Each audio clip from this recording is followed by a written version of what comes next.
प्रणाम। आप देख रहे हैं सहारा समय, मेरे यानी नवजोत सूदन के साथ देश की बात में आपका स्वागत है।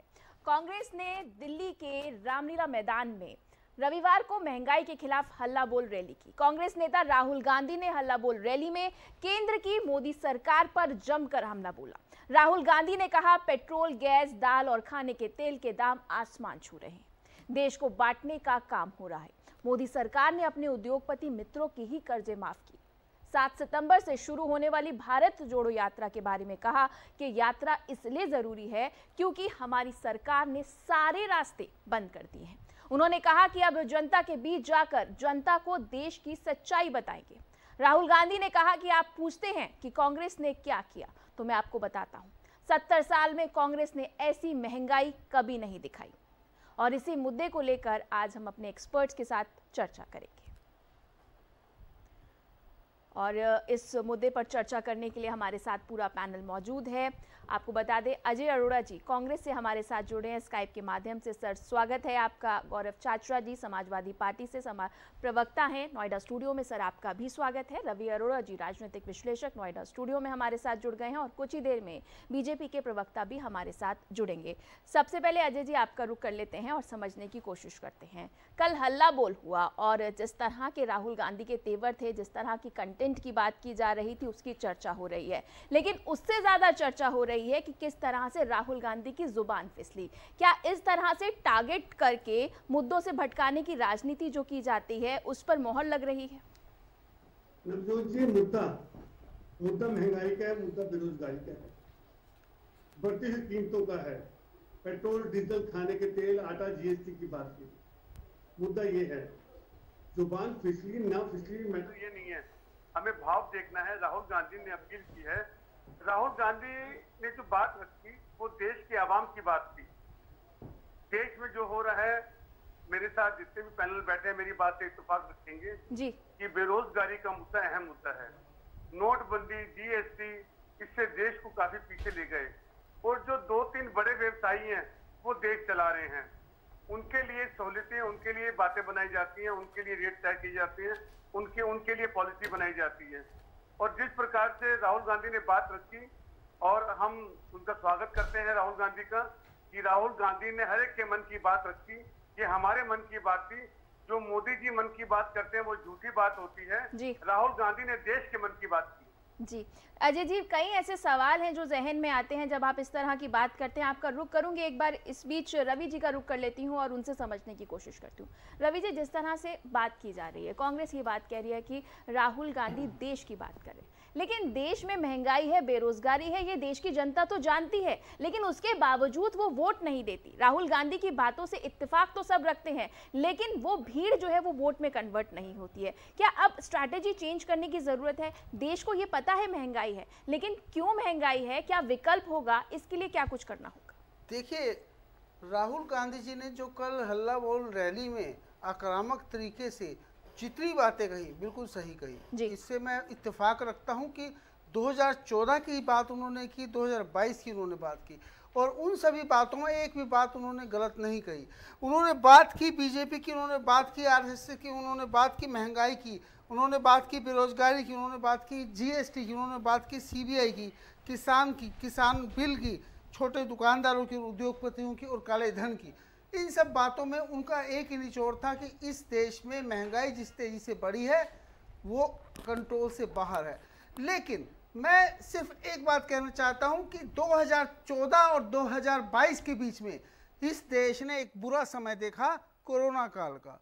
इस बात को लोग जानते हैं, और लोग अगर कहीं ना कहीं बीजेपी को वोट दे रहे हैं तो वो इस बात को जानते हैं कि इन 2 सालों में जो भारत को अपना रक्षा बजट बढ़ाना पड़ा, जो भारत को स्वास्थ्य बजट बढ़ाना पड़ा, ऐसी बहुत सारी योजनाओं पर एक्स्ट्रा खर्च हुए, और सिर्फ हिंदुस्तान ही नहीं दुनिया भर में जो है भारत सरकार ने मदद की, तो उसके अंदर महंगाई का बढ़ना तय था। शायद हम तुलना करें, कहीं ना कहीं हम यूरोपीय देशों से आज भी बेहतर हैं, बेशक पहले से बेहतर नहीं है, लेकिन अगर हम जिस तेज़ी से महंगाई उन देशों में बढ़ी है, अगर हम वहाँ से तुलना करते हैं तो हमारा जो है हमारे हालात पहले से इतने बुरे नहीं हैं जितने वहाँ पे हुए हैं।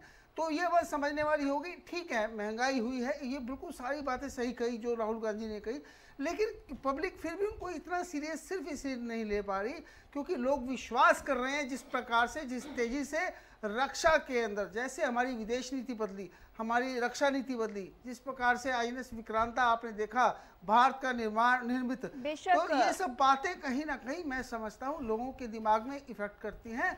शायद यही वजह है कि, लेकिन ये अच्छा लगा कि राहुल गांधी जी ने एक बड़े मंच से इस तरीके से, जिस प्रकार से मजे हुए खिलाड़ी, रामलीला मैदान का अपना इतिहास है और वहां से जब कोई भाषण देता है तो परिवर्तन की ओर बढ़ते हैं, ये इतिहास रहा है। क्या ये परिवर्तन देखने को मिलेगा? राहुल गांधी भी उस तरह का परिवर्तन लाएंगे, ये देखना होगा। रवि जी, इस बीच समाजवादी पार्टी का रुख कर लेते हैं। गौरव जी, आपसे समझना चाहेंगे, विपक्षी एकता की बहुत जरूरत है 2024 के लिए। राहुल गांधी के साथ एक बार आप आए थे, लेकिन फिर किस तरह से आपका रिश्ता टूटा ये सबने देखा। क्या लगता है आपको कि इन मुद्दों को लेकर अब कांग्रेस के साथ खड़ा होना चाहिए?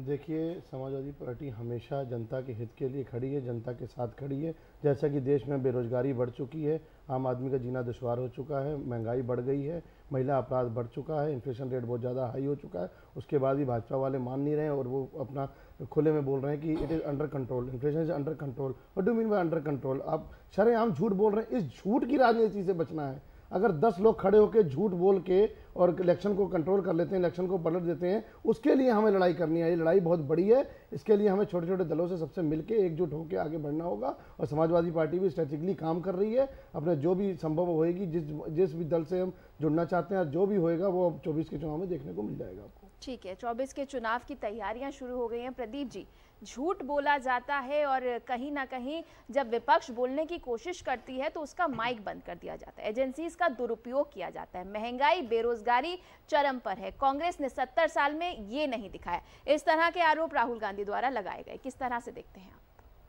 देखिए, राहुल गांधी जी बहुत बढ़िया काम कर रहे हैं। उन्होंने बिखरते घर को जोड़ने के लिए भारत जोड़ो यात्रा शुरू की, साथ ही साथ उन्होंने भारत को हंसाओ यात्रा भी काम कल कर दिया।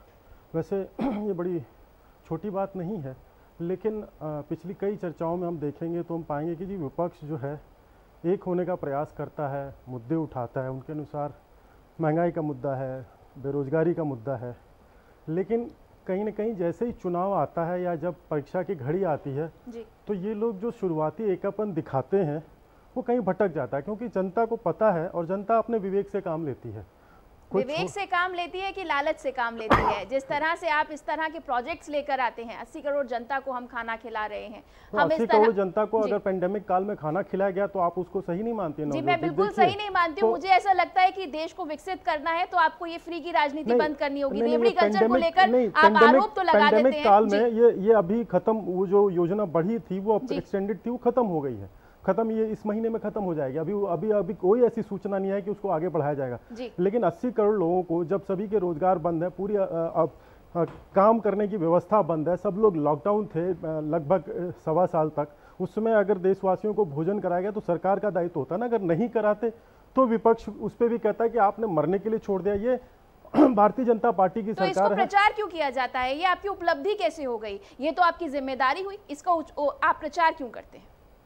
बताएं ना हम क्या कर रहे हैं, अपने जनता को बताएं ना कि हम कर क्या रहे हैं, सरकार में होते हुए हम कर क्या रहे हैं। ये तो आपकी जिम्मेदारी है सर, ये उपलब्धि थोड़ी है आपकी। ये उपलब्धि नहीं, ये हमारे लिए नाकामयाबी है कि 80 करोड़ जनता जो है अगर उसको खाना ना खिलाएं तो वो भूख से मर जाएगी।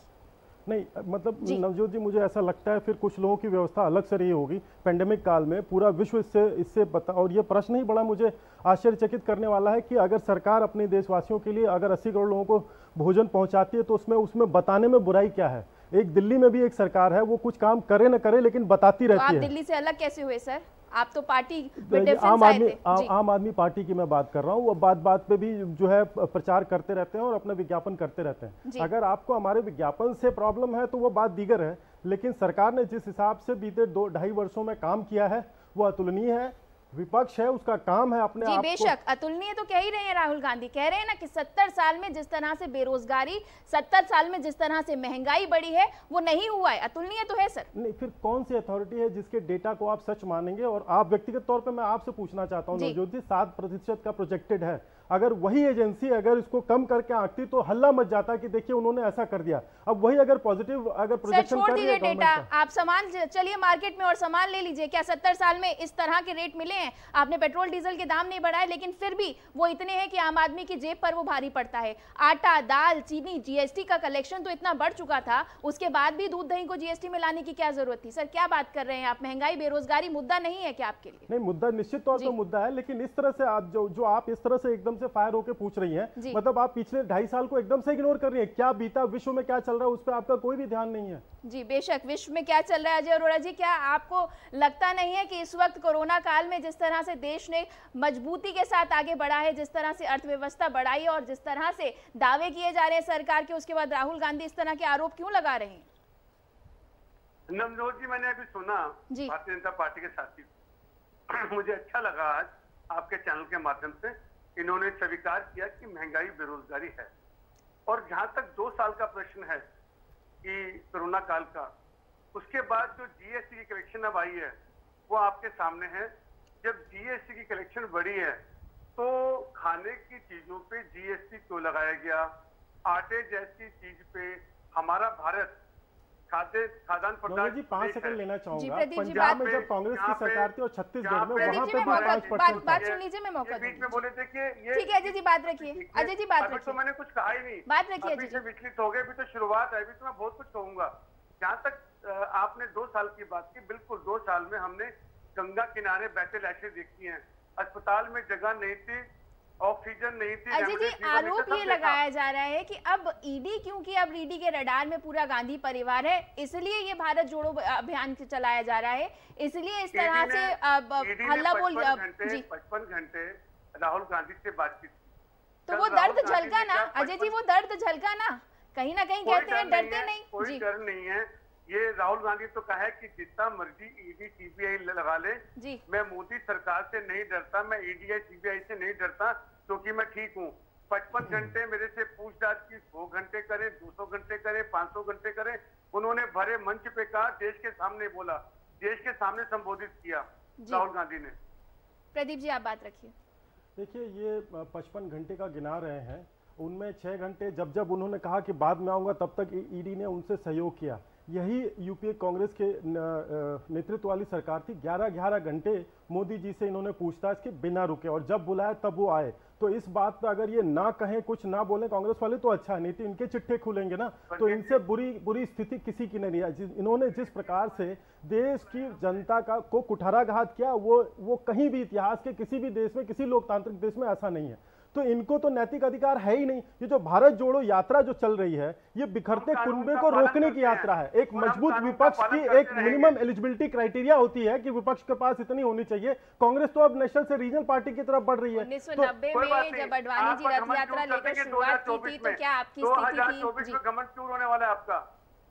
बेशक 18 में भी आप यही कह रहे थे, 19 का चुनाव हुआ, हम कोई घमंड नहीं कर रहे हैं। ठीक है, जनता सबसे बड़ी मापक है, जनता सबसे पहले बताएगी और सबसे अपने वोट के आधार पर बताएगी, अपने मत से बताएगी। जड़मती हो सुजान, रसरी आवत जावत है, आपको पता ना? जी एक बार रवि जी का रुख कर लेते हैं। जावत नहीं है, आवत जात पे सिल पर पड़त है। रवि जी का रुख कर लेते हैं। ठीक है आपस में, ठीक है रवि जी अब कहीं ना कहीं एक चेंज देखने को मिला। राहुल गांधी अब ये मान रहे हैं कि सिर्फ उनके कार्यकर्ता या सिर्फ उनकी पार्टी जो है वो सफिशिएंट नहीं है, मोदी सरकार को हटाने के लिए अब जनता को आना पड़ेगा। अब ये स्ट्रैटेजी कितनी कारगर रहेगी? देखिए राहुल गांधी जी ने सच में, मैं इस बात की तारीफ करता हूं, कल बड़े ही अच्छे ढंग से लोगों को जो है ब्रीफ किया और बहुत अच्छी बातें कही, इसमें कोई दो राय नहीं है। महंगाई की बात जो उन्होंने की, बेरोजगारी की बात जो उन्होंने की, इसमें पूरी तरह से सच्चाई है। लेकिन कहीं ना कहीं भविष्य का कोई रोड मैप नहीं दिखा पाए। जब तक भविष्य का कोई रोड मैप आप जनता को नहीं दिखा पाएंगे, तब तक जनता आप पर भरोसा नहीं कर पाएगी। कारण क्या है कि आप समझिए, जहां भी इलेक्शन हो रहे हैं वहां पे भाजपा को लगातार जो है जीत मिल रही है और कांग्रेस कहीं ना कहीं सिमटती जा रही है। तो कहीं ना कहीं इतनी पुरानी पार्टी जिसने कई दशकों तक शासन किया देश पर, आज अगर वो सिमट रही है और दूसरी भी क्षेत्रीय पार्टियां आप जिस प्रकार से देख रही हैं, बेरोजगारी की बात करती हैं, भ्रष्टाचार की बात करती हैं, हर बात होती है, बड़े बड़े मंचों से बात होती है, लेकिन किसी के पास भविष्य का कोई रोड मैप नहीं है, कोई इस प्रकार की कोई परियोजना नहीं है, कोई ऐसी मंच पे जाके कोई ऐसी बात, उस बात में लोगों को कहीं ना कहीं मैं ये नहीं कहूँगा बीजेपी, मैं समझता हूँ लोग मोदी जी को पसंद करते हैं, शायद उस वजह से भाजपा को जीत मिल रही है। और यही कारण है कि आज भी लोग ये सब सुनने के बावजूद भी कहीं ना कहीं एक लोगों की सोच ऐसी। रवि अरोड़ा जी, वही तो मैं कह रही हूँ, क्योंकि ये बताने की जरूरत क्या है, झेल तो जनता ही रही है, ये सब जो बोझ है वो जनता पर ही है। प्रदीप जी आप अपनी बात रखिएगा, फिर मैं गौरव जी का रुख करती हूँ। देखिए, जैसा अरोड़ा जी ने भाई साहब बात कर रहे थे, तो उन्होंने कहा कि कोई किसी के पास कोई क्लियर कट रोड मैप नहीं है। क्लियर कट रोड मैप तब होता है जब उसको पता होता है कि वो जेल नहीं जाएगा। यहाँ सबको पता है पुराने घोटाले 10 साल 12 साल पुराने किए कर्मों का फल तो भविष्यवाणी आप बहुत अच्छी करते हैं, और उसके बाद जब पूछा जाता है तो आप कहते हैं कि ये तो लॉजिकल है। पूरा तो कर लेने दीजिए नवजोत जी। देखिए, मैं बड़ी विनम्रता से कहना चाहूंगा, थोड़ा पूरा कर लेने दीजिए। और ये जो जिन मुद्दों पे चर्चा हो रही है, मैं एक जो बात मैं उसको पूरी कर देता हूँ।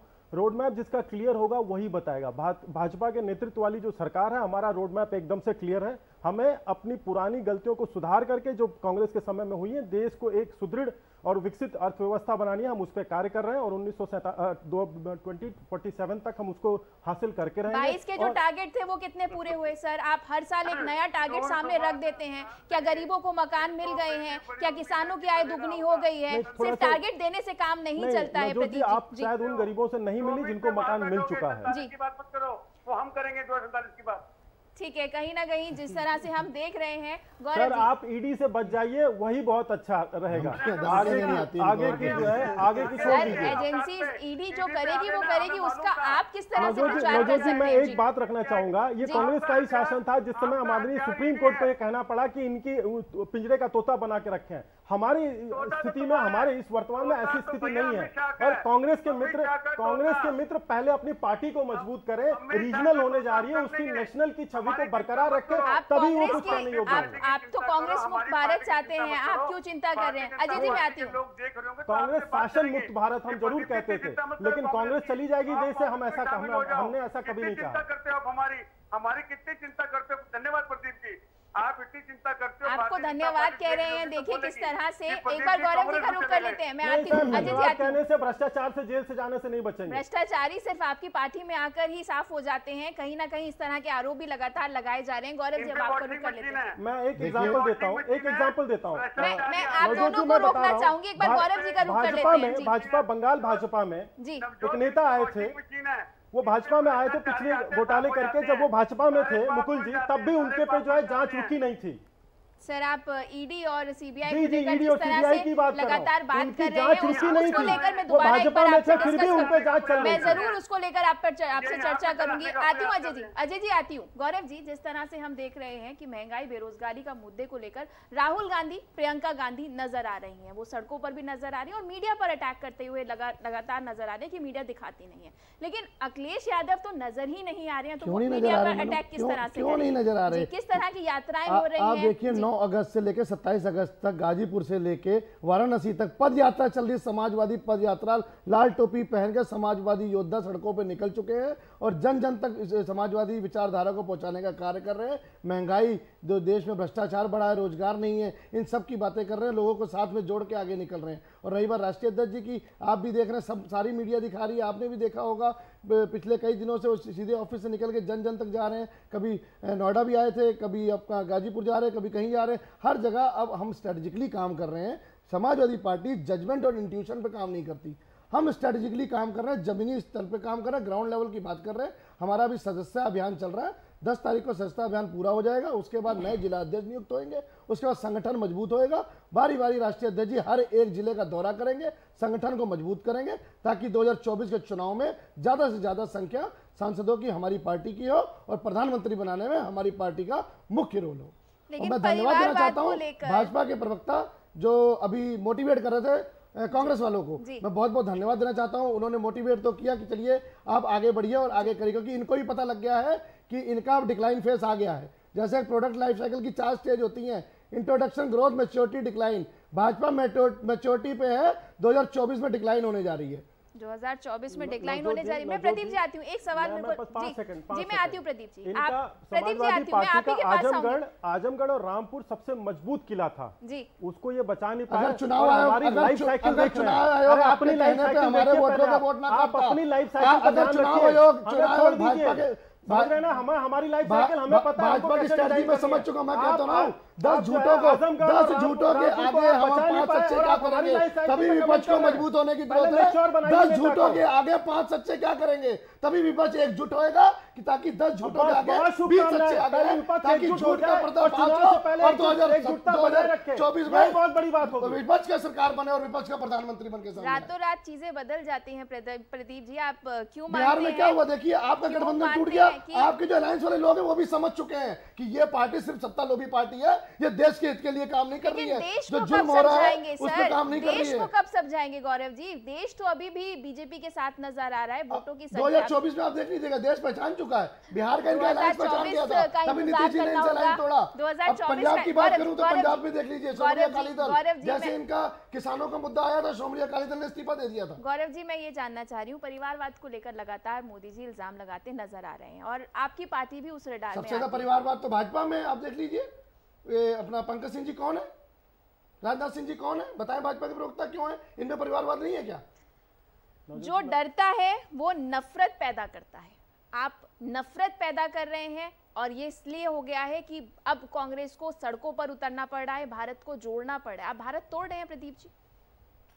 नवजोत जी, हम काफ़ी समय से चर्चा कर रहे हैं आपके साथ इसी चैनल पे, अपने सहारा चैनल पे, और हम देख रहे हैं जब 19 के चुनाव के पूर्व जब बातें और चर्चा चल रही थी और अभी विधानसभा का चुनाव आया था, तो इसी तरह के उत्तर प्रदेश का जो चुनाव था, उत्तर प्रदेश सबसे बड़ा राज्य है और बहुत सारी राजनीतिक के सिम्टम्स जो हैं यहीं से पता लगते हैं और देश की दिशा तय होती है उत्तर प्रदेश के चुनाव, उत्तर प्रदेश के शासन में कौन है, क्योंकि लखनऊ, दिल्ली का रास्ता लखनऊ से होकर जाता है, ऐसे पत्रकार बंधु बताते रहते हैं। मैंने नहीं बताया, ना ही मैंने गढ़ा, बहुत मेरे अवतरित उद्योगपति और नफरत पे बताइए। मैं आ रहा हूँ उस पर। तो देखिए, अभी जो चुनाव हुए विधानसभा के, उसके पहले भी बहुत सारे गठजोड़ हुए थे, विपक्ष एक साथ हुआ था, इसी तरह के आरोप लग रहे थे। गठबंधन तो आपके भी छूट रहे हैं, कितने पुराने अलायंस आपका भी साथ छोड़कर चले गए हैं, ये कौन सा क्राइटेरिया? नहीं, क्राइटेरिया नहीं है, लेकिन मैं चलिए ठीक है, इस क्राइटेरिया को आप नकार रहे हैं, कोई बात नहीं, मैं सहर्ष स्वीकार करता हूँ उसको, लेकिन ये जो आरोपों के पुलंदे बताए जाते हैं और इनके द्वारा जितने लगाए जाते हैं, आखिर ये उत्तर प्रदेश की जनता को कन्विंस क्यों नहीं कर पाए? हमारा तो 5 साल का शासन था वहां पे, माननीय योगी महाराज जी के नेतृत्व में चल रही थी और बहुत इनका डिबेट में भी अंबानी जी याद आ रहे हैं। भाई साहब कान साफ करिए, मैंने योगी आदित्यनाथ महाराज बोला था, जबरदस्ती शब्दों को नहीं ठेला जाता है, नहीं तो मैं जहाँ से आता हूँ वहाँ पे हम शब्दों की चर्चा पे रहते हैं जी। नहीं तो आपको रोकना चाहिए ना इस तरह से, अगर आप सुन पा रही हैं तो इस तरह से बात देखिए, मैं एक तथ्य सीधे से रखना चाह रहा हूं कि पूरा विपक्ष एकीकृत होकर के उत्तर प्रदेश के विधानसभा चुनाव में दिया था। 25-24 करोड़ की आबादी वाला सबसे बड़ा राज्य उत्तर प्रदेश है और यहाँ पे चुनाव हुए और हम बहुत अच्छी तरह से जीते हैं। तो ये अगर इन सिम्टम्स को ये भुला करके आपकी कम हुई है, अगर बात की जाए तो परसेंटेज कम हुई है, तो सिर्फ इस तरह से बोलना कि चुनाव जीत गए इज नॉट सफिशिएंट ना, जो देश में हो रहा है उसको भी आपको देखना होगा। चुनाव हारने वाला शासन करता है क्या ना, जो कि कहीं चुनाव हारने वाला तो किसी राज्य में शासन कर रहा है, देश की स्थिति भी देखनी होगी, आपको जनता की तकलीफ भी देखनी होगी। सिर्फ ये कह देना कि हम चुनाव जीत कर आए हैं तो जिम्मेदारी आपकी बनती है जी। अगर किसी को डेटा समझ में आता हो तो मैं एक छोटा सा एग्जांपल रख के चल रहा हूं। अमेरिका ने कोरोना काल में अपने जीडीपी का 27% इंजेक्ट किया और आज वो उससे उबर नहीं पाए, हमने केवल 3.5% इंजेक्ट किया था और आज हमारी व्यवस्था अच्छी है। वैश्विक ये जो है ना, किसी समय कहा जाता था ग्लोबल विलेज है और सभी एक दूसरे से प्रभावित होते हैं, लेकिन अगर इस देश के विपक्ष को नहीं समझ में आ रहा है कि स्थितियां और देश की प्रगति किस प्रकार से प्रभावित होती है, केवल सत्ता के लोभ में बढ़े आ रहे हैं, तो उस पर कोई जवाब नहीं दिया जा सकता। इस देश की महान जनता जानती है कि उसके भविष्य के लिए कौन अच्छा है कौन बुरा है। बाकी आप स्वतंत्र हैं आरोप लगाने के लिए, आप अच्छे आरोप लगाइए, बढ़िया अच्छे तरीके से देश को बचाइए। मैं राहुल जी के स्वास्थ्य की हमेशा कामना करता हूं क्योंकि वो इस देश की एक अमूल्य निधि है, हंसना भी जरूरी है। राहुल की जबान फिसली है, उसको लेकर लगातार एक बार प्रदीप जी कहीं ना कहीं वो वही मुद्दे को लेकर आ रहे हैं और राहुल जी के अच्छे स्वास्थ्य की बात कर रहे हैं। अजय जी, जनता को कन्विंस करें, जनता समझ जाएगी। जनता सिरोधार्य है, जनता सिरोधार्य है। नवजोत जी, जनता सिरोधार्य लोग। ठीक है प्रदीप जी। रवि जी, कहीं ना कहीं जिस तरह से आप सुनिए कि विपक्ष जो है वो एकजुट नहीं हो पा रहा है, वोट परसेंटेज की बात की जा रही है, लेकिन कहीं ना कहीं अब कांग्रेस को जिस तरह से नई स्ट्रैटेजी के साथ आगे बढ़ रही है, लेकिन कांग्रेस को ये समझना होगा कि वो जिन राज्यों में उसका संगठन है वहीं ही मजबूती से लड़े, पूरे देश में वो इस वक्त नहीं आ सकती है, वो उस स्थिति में नहीं है, ये भी कुछ स्ट्रैटेजी में चेंज आने की जरूरत नहीं लगती है? देखिए, कांग्रेस के सामने दो चुनौतियां हैं, उसे बाहरी चुनौती से भी लड़ना है, उसे आंतरिक चुनौती से भी लड़ना है।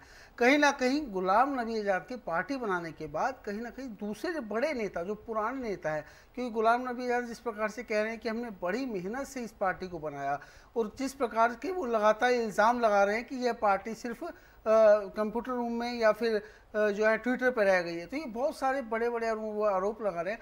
तो ये उनको उनसे भी निपटना है, और उसके अलावा जो क्षेत्रीय पार्टी हैं जिनके साथ वो अलायंस करती हैं, वहाँ पे भी देखना है। उसके अलावा पूरे देश में जिस भारत जोड़ो मिशन पर वो निकल रहे हैं, तो इस यात्रा के को करना है उनको। तो ये सब बातें समझने वाली हैं कि कांग्रेस के सामने चुनौतियां बहुत हैं।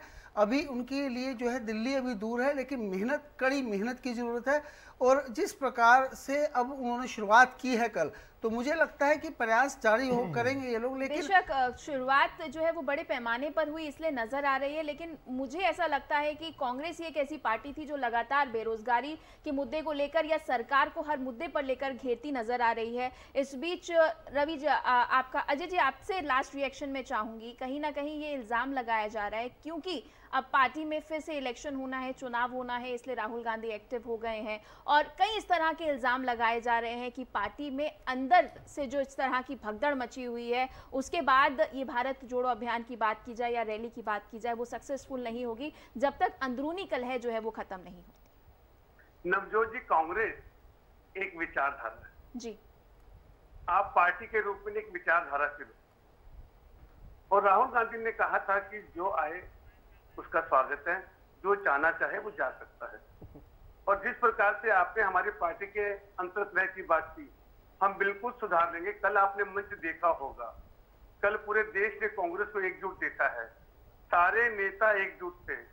और ये समुद्र है, समुद्र में हक मोती भी होते हैं, मगरमच्छ भी होते हैं, कई चीजें। और जहां तक अभी प्रदीप जी ने बोला, प्रदीप जी ने बात रखी, मैं प्रदीप जी से आपके चैनल के माध्यम से एक सवाल करना चाहता हूं और वो उत्तर दे बिल्कुल। क्या भारत जोड़ो नारा गलत है? क्या भारत जोड़ो एकदम गलत नहीं है, लेकिन कांग्रेस बिखरती कांग्रेस को बचाओ के नाम पे भारत जोड़ो का नारा देना ये भ्रमित करना है। भारत जोड़ो गलत नहीं है, तो मतलब कि भारत टूट रहा है। ये जो दो भारत की बात हो रही है, क्या वो सही है? दो उद्योगपतियों की बात हो रही है, वो सही है? जी, भारत जोड़ो बहुत अच्छी बात है, हम कब मना कर रहे हैं इसके लिए? नहीं, ये जरूरत क्यों पड़ गई प्रदीप जी? प्रदीप जी, ये जरूरत क्यों पड़ गई? प्रदीप जी, ये जरूरत क्यों पड़ गई? मोदी जी और शाह साहब तोड़ने का प्रयास कर रहे हैं। क्या अब आप जवाब दीजिए, क्या ये अब ये अभियान सही है प्रदीप जी? नहीं, देखिए, ये सवाल पे मैं इन्होंने सवाल किया कि क्या भारत जोड़ो गलत है, मैंने कहा एकदम नहीं गलत है। और हम ये कह रहे हैं, जिस प्रकार से ये कह सकते हैं उसी तरह से हम भी कह रहे हैं कि ये भारत जोड़ो तो केवल नारा है, असल में कांग्रेस बचाओ इसका नाम होना चाहिए था। नहीं प्रदीप जी, मेरा सवाल ये है कि ये जरूरत क्यों पड़ गई? क्या भारत बिखर रहा है? नहीं, वो कांग्रेस की नजरों में हो सकता है, हमारे लिए तो भारत एक है, शक्तिशाली है और आगे सर्वशक्तिशाली होगा। देश की नजरों में बिखर रहा है, कांग्रेस की नजरों में नहीं।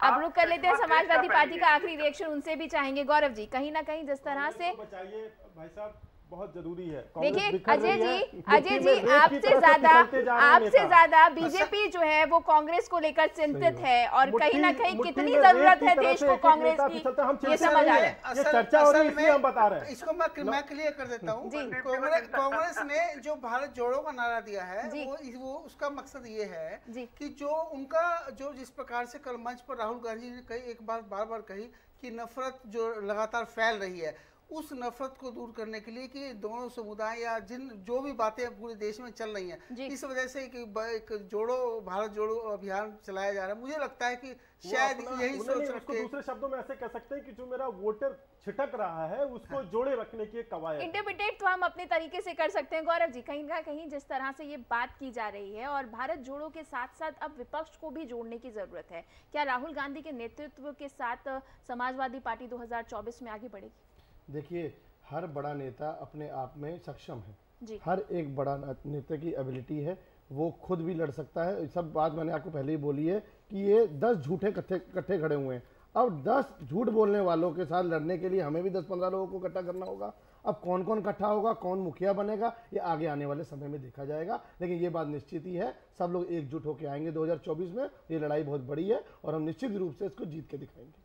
लड़ाई बहुत बड़ी है और निश्चित रूप से जीत कर दिखाएंगे। कहीं ना कहीं जिस तरह से हम देख रहे हैं 1930 में जब दांडी मार्च की गई थी तो ये एक ऐतिहासिक पद यात्रा थी और कहीं ना कहीं ये दिखाने के लिए काफ़ी थी कि अगर आपका निश्चय, अगर आपने किसी चीज़ को लेकर कर लिया है तो वो कितना भी बड़ा टारगेट हो आप उसको अचीव कर सकते हैं।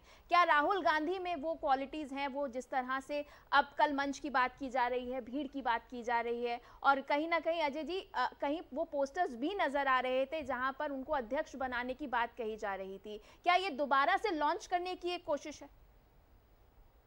लोगों का मत है, पार्टी का मत है, देश की आवाम चाहती है, कांग्रेस का कार्यकर्ता चाहता है जी, क्यों नहीं राहुल गांधी बने। राहुल गांधी पढ़े लिखे इंसान है, उनका विजन बड़ा अच्छा है, तो हम चाहते हैं कि क्या, वैसे तो इस लोकतंत्र के अंदर, पार्टी के अंदर जो लोकतंत्र है, सबको चुनाव लड़ने का अधिकार है जी। लेकिन लोगों की मंशा, जहां तक आपने पोस्टर बैनर्स की बात की, ये लोगों की, कांग्रेस कार्यकर्ताओं के मन की बात है, ये मन की बात है। अगर वो चाहते तो राहुल गांधी क्यों ना बने राहुल गांधी। बेशक, तो कहीं ना कहीं कांग्रेस फिर से वापस जिंदा होने की कोशिश कर रही है। क्या ये हल्ला बोल जो है वो सिर्फ पार्टी को बचाने के लिए है या ये हल्ला बोल जो है वो देश के लिए है, इसको अभी हमें इंतजार करना होगा। और भारत जोड़ो अभियान जो है वो कितना सक्सेसफुल होता है, क्या ये 2024 की तैयारी शुरू हो गई है, विपक्ष साथ आएगा या नहीं, ये बड़े सवाल जो हैं वो रह जाते हैं और अभी देखना होगा कि किस तरह से कांग्रेस की जो अंदरूनी कलह है वो खत्म होती है नहीं। चर्चा में फिलहाल इतना ही। रवि जी आप हमारे साथ जुड़े, बहुत धन्यवाद। गौरव चाचा जी आपका भी धन्यवाद। अजय अरोड़ा जी आपका भी धन्यवाद और प्रदीप जी आपका भी धन्यवाद। देश की बात में फिलहाल इतना ही। सहारा अपना।